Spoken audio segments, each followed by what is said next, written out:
What's on, ladies and gentlemen? My name's Ross, I like games, and today we need to talk Digimon cards. You see, ladies and gentlemen, we have had a bunch of new Digimon cards that have been revealed that we can see, that we can talk about. And I've got, how many? Six new blue cards to talk about. So we should get rolling, really, shouldn't we? As a side note, I've said before, my Digimon videos are absolutely crushing on this channel at the moment. It is showing quite how much appetite there is for this game. So please continue watching, click the like button, share it with your friends. Let's build this game. Let's make it so banned I have no choice but to release this game over here. So starting off with Gomon, a level 3 Digimon that is 2 to pay to play it normally. 0 to pay if you want to evolve it up, and it has 3,000 power. Now, of course, there is a Gomon which is in the promo pack where you get the 6 cards over in Japan, so we can compare it side by side, and that one is a 3 cost rather than a 2 cost, and has 1,000 power rather than 3,000 power. Stats-wise, you're paying 1 extra for 2,000 less power. But it's got an inheritable ability whereby if you destroy an evolution source of your opponent's Digimon, you increase your memory by 1, limited to once per turn. So, and we know there are a bunch of blue cards that take evolution sources away from your opponent.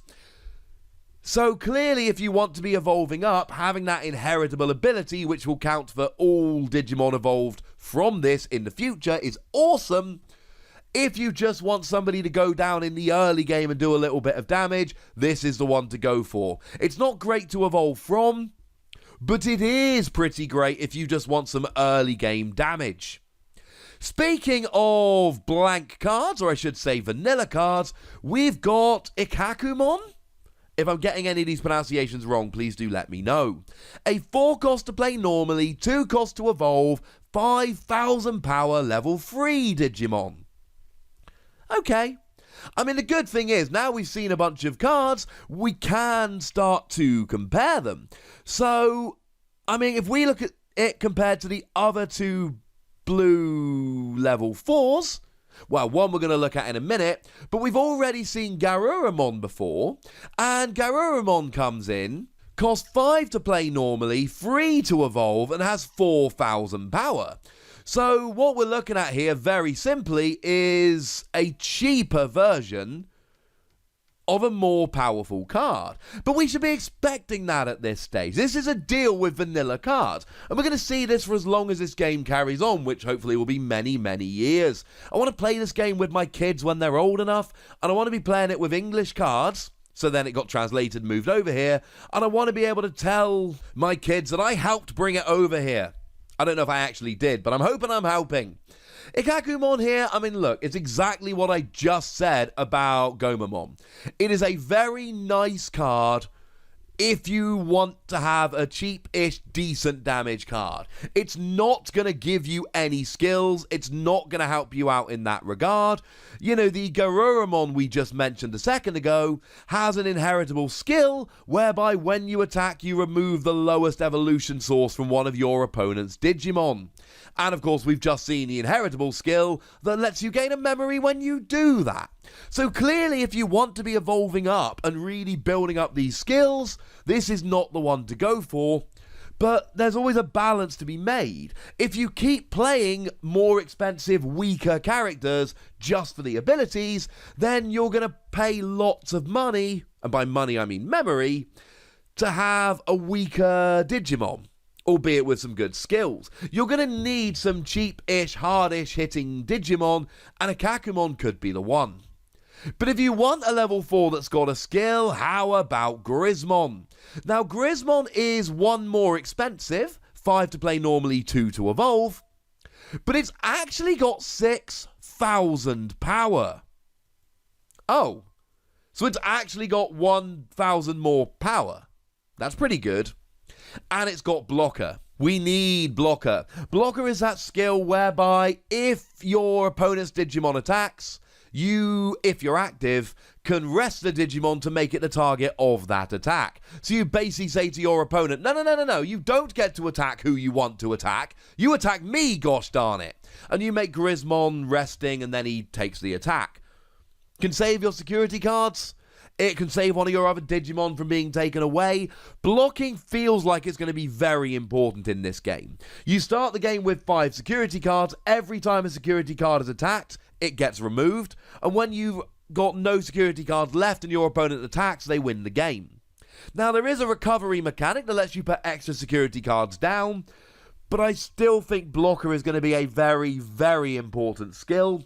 And I love the fact that unlike in a game like Chrono Clash, you've got the option here. You do not have to block. You can let your opponent go for it and just take out a security card or one of your other Digimon. Or you can block their attack with this if you feel like it. And if I put this side by side with Ikakomon here, I'm just going, look, I got an extra 1,000 power and a blocker. I will pay an extra memory for that. That seems fine. Now, this might be a good time to mention that when you try attacking with Griezmann, you do lose 2 memory. For the privilege of attacking, you have to give up 2 memory. So it might only be 1 more to actually play it. You do give up 2 memory in order to attack with it. Sometimes that's going to happen and sometimes that's going to be annoying. Griezmann's real value here is as a quite powerful blocker. So you know what? If the worst comes to the worst and you do have to attack with it, it's because your opponent doesn't have any Digimon worth attacking with, and at that stage, I don't think we're going to be terribly upset. Moving away from Digimon, each of the starter decks we've seen has 1 tamer, and in the blue deck it is Ishida Yamato. Now remember that tamers do stack and there is no limit other than the 4 per deck you see of every card. And this is a 2-cost tamer. And at the beginning of your turn, when your opponent has a Digimon with no evolution source, you get +1 memory. Yeah, the blue deck really likes gaining memory and getting rid of evolution sources. It's kind of its thing. And it's got a security skill whereby you play the card without paying its cost. We saw that with both the other tamers, so you shouldn't be surprised to see that that's a thing here. I like this, but I really don't think it's going to be the most impactful of them, if I'm honest with you. It's not my favourite of the tamers. Your opponent has a Digimon without evolution source, you get +1 memory. Now, in theory, this gives you +1 memory per turn. And if you've got 4 of them out, it gives you +4 memory per turn, which is obviously going to be very impactful.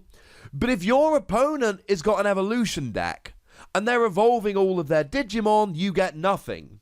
If your opponent's got 1 Digimon without an evolution source, you get to use it. But then if on their next turn they evolve that Digimon, then you don't get to use it. And there's probably going to be plenty of turns where you do get to use this and you get lots of extra memory. And clearly, right, memory is what we're using to play the game. When you use a card, you move the memory towards your opponent. When it goes past 0, it's their turn. The more memory you've got, the better. But then again, we know there's a hard cap on 10 memory. So if your opponent knows that you're going to be getting an extra free memory, then rather than playing a 7-cost card, they can just play a 10-cost card or whatever and go, you know what? I'm going to max out your memory because you're going to be maxed out anyway. If playing a 6-cost card would put you to full memory, I'm just going to play an 8, 9, 10-cost card because it makes no difference. I love the extra memory, don't get me wrong, but it can make your opponent play really expensive cards with no real downside because you're going to be going up to 10 memory anyway. And it can be countered if your opponent doesn't have any Digimon with no evolution source. If you compare that to, say, Takashi Takeru, all of your security Digimon get plus 2,000 DP. If you've got 4 of them down, each security Digimon you draw has plus 8,000 DP, which means they're probably going to be destroying any Digimon attacking your stack, which means any Digimon that should get multiple security attacks is probably going to be destroyed before they do. When I look at Takashi Takeru, I go, that's an amazing tamer. When I look at Ishida Yamato, I don't get that same feeling. Now, Kaiser Nail is an option card. It is a 4-cost, and you choose a Digimon card in your Digimon evolution sources and place it as a new Digimon without paying the cost. And then it's got a security whereby you activate the card's main effect, so it works for free if it comes out as a security card. And I like this, but it's not always going to be that useful. So let's stick in blue. Let's go for Were-Garurumon. I love Were-Garurumon.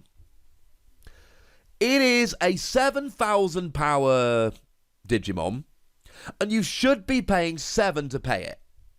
If you go and drop Kaiser Nail, you're playing Were-Garurumon for 4 rather than 7. So you're paying 3 less memory to play it, which I love. But it's also got an inheritable skill. While your opponent has a Digimon with no evolution sources, this Digimon gets security attack +1. So when you play Kaiser Nail, you get an extra Digimon on the field and you don't have to pay the cost, and that's beautiful. But you take away that extra thing, and that's not good. You lose any inheritable skills. Now, let's be clear, this could still be phenomenal. Let's say, for argument's sake, your opponent has only got 1 security card left.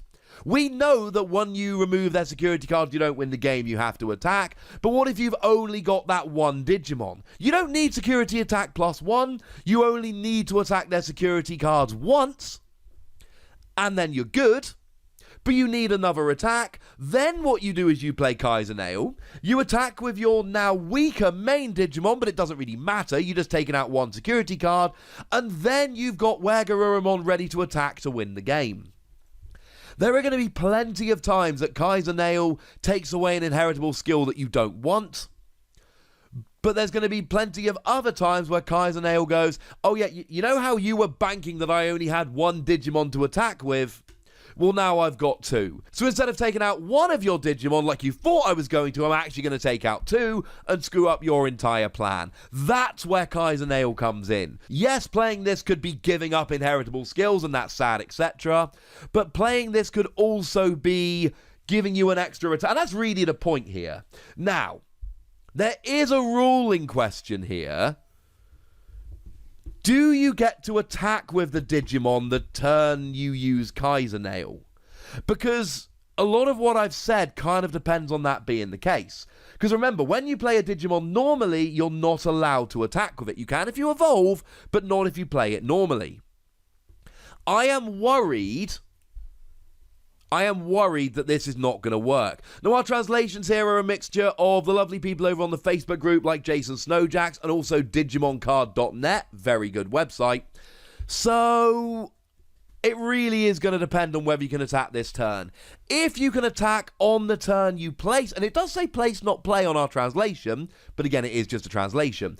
If you can attack with the Digimon you just liberated with Kaiser Nail the turn you liberate it, I really like this as a ha, I'm attacking more than you thought I could kind of play.